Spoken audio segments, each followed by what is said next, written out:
اپنی عبادات ظاہر ہے وہ عبادات کے معاملے میں خشوع اور خضوع اپنے مقام پر، لیکن اس کو ظاہری طور پر جس طرح ہمارے اور آپ کے آقا صلی اللہ علیہ وسلم نے کر کے دکھایا ہے ویسی عبادت اللہ چاہتا ہے، یا کاپی پیسٹ کر لے، دو یہاں سے لے لو، دو چیزیں وہاں سے لے لو؟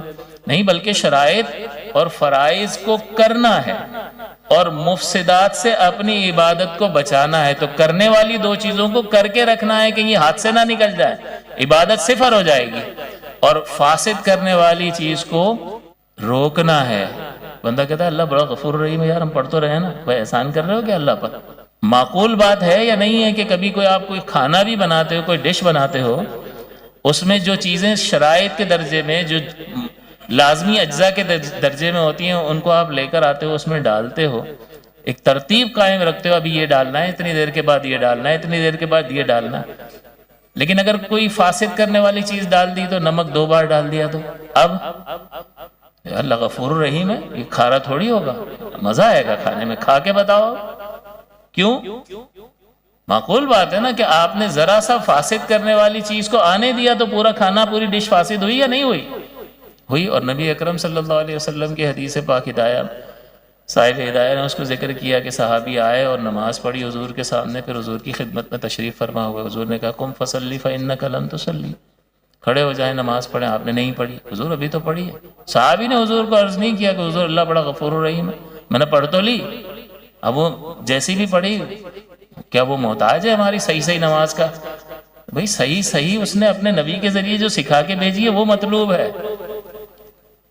اسی لیے تو نبی بھیجا تھا کہ تمہاری عقل کے ذریعے سے تم ان طریقوں تک پہنچ ہی نہیں سکتے ہو، اور تمہیں یقین کامل حاصل ہی نہیں ہوگا اگر تکا لگا کے پہنچ بھی گئے کہ کیا ہونا چاہیے، خالق نے بڑی نعمتیں دی ہیں، مجھے پیدا کیا، اس کا شکریہ تو ادا کرنا چاہیے، چلو یہ جسم کا اعلیٰ ترین حصہ زمین پہ رکھتا ہوں، چلو جی سجدے تک پہنچ گیا، لیکن یقین کامل حاصل ہوگا کہ یہ وہی چیز ہے جس سے میرا رب خوش ہوگا؟ تذبذب میں رہے گا، پتہ نہیں یہ ہے بھی کہ نہیں ہے، تو چند دن عمل کرے گا پھر چھوٹ جائے گا، لیکن اب نبی کے ذریعے سے پہنچا ہے، اور نبی کا رابطہ خالق کی بارگاہ سے قائم ہے، استوار ہے، کہ وہاں سے لیتے ہیں اور یہاں ہمیں دے دیتے ہیں۔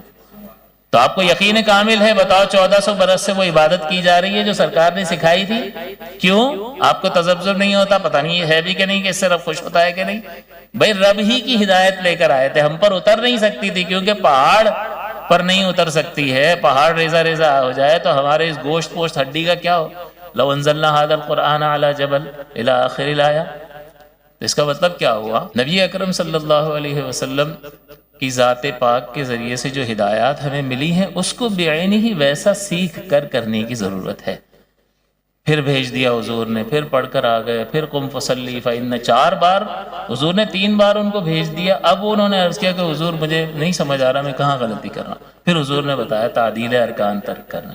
تو اب اس کا جواب ہو گیا، یعنی اللہ بڑا غفور الرحیم ہے، تو حضور تو سکھانے آئے تھے، حضور ہی تو بتانے آئے تھے کہ اللہ غفور الرحیم ہے، تو حضور سے زیادہ کوئی جانتا ہے اللہ کو؟ بلکہ اللہ کی معرفت کسی کو کسی درجے میں جتنی بھی حاصل ہے وہ صدقہ ہے نبی اکرم صلی اللہ علیہ وسلم کی ذات پاک کا۔ تو اب آپ غور کیجئے کہ عبادت بھی سیکھ کر کرنی ہے۔